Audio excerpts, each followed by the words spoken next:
President Trump inherited a much worse economy by the Biden administration than ever reported.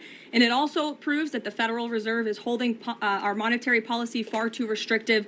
Interest rates are too high. The Fed needs to cut the rates. As of September 15th, 94% of traders in the U.S. expect a 25 basis point rate cut from the Federal Reserve. This graph shows us the federal funds effective rate, and currently as of August 2025, it sits at 4.33. From the other chart, we saw that investors are weighing in that the Feds will cut this effective rate down to a level of around 4. The reason for this cut in rates is due to the weakening job market that the economy is currently seeing. This graph shows us the unemployment rate in the U.S. From June 2025 to August 2025, the unemployment rate has increased by 0.2%. The main reason for this increase in unemployment rate over the past 3 months is due to the increased labor supply and slower job growth after the economy cools from the high inflation it experienced in the pandemic recession and the high interest rates that the Feds had to implement due to the rising inflation rate from the pandemic. This graph shows us the initial jobless claims, which had a much steeper increase than unemployment rate. On Saturday, July 19th, it had a initial jobless claims of 217,000. As of September 6th of 2025, it had a initial jobless claims of 263,000. This is roughly a 21% increase. The reason for this increase is the same as the unemployment rate. There's increased labor supply and just slower job growth in the economy. From these two economic data points, we can see that the job market is weakening heavily, but it is important to note that inflation is also rising. This graph shows us the consumer price index for all urban consumers for all items in the U.S. It's clear to see that the CPI has been rising over the past year, and this indicates that we are in a somewhat healthy economy. Although with a rise in the CPI comes a rise in inflation. We can use this easy percentage to find the price percentage change or inflation rate. You can see by this chart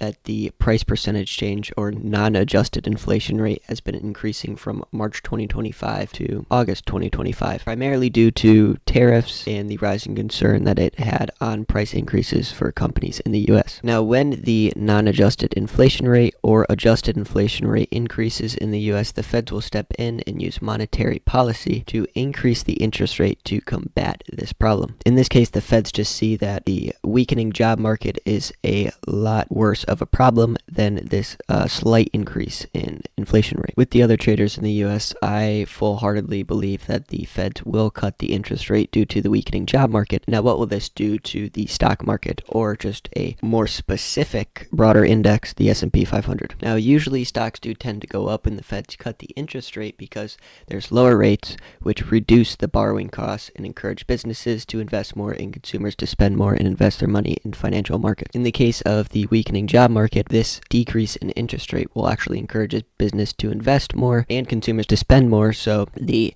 business is becoming more profitable, which allows them to stop this job freeze that a lot of corporate companies in America are currently facing, which helps strengthen the job market. The S&P 500 has seen quite the bull market since the bottom that it saw due to the tariffs. I think this decrease in interest rates will just put more forward momentum on this bull market that the S&P 500 is currently seeing. Looking at corporate America, earnings is very strong, and if this continues to happen and the Feds do step in with the lower interest rates, which allows corporate America to invest more and cancel this hiring pause, I think the S&P 500 will continue to move higher. If we look at the S&P 500 PE ratio, though, the market is starting to reach overvaluation. Now, this PE ratio is primarily due to the large optimism in the AI market right now. PE ratio is going to, I think, continue to move a little bit higher. Although the market cannot continue to sustain a high PE ratio, and it's reaching levels that we haven't seen since the COVID-19 pandemic. So overall, I do think the interest rate cut is warranted by the Feds with the weakening job market, and I think it will benefit the S&P 500 and the overall market. Now, only time will tell, but I do think that a slight pullback is in the horizon with the high PE ratio that it really can't sustain for a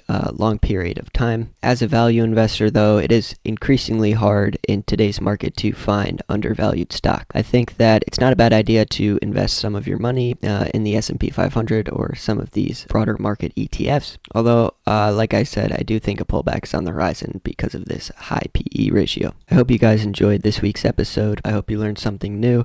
Make sure to drop a comment, subscribe, and like, and I will catch you in the next video.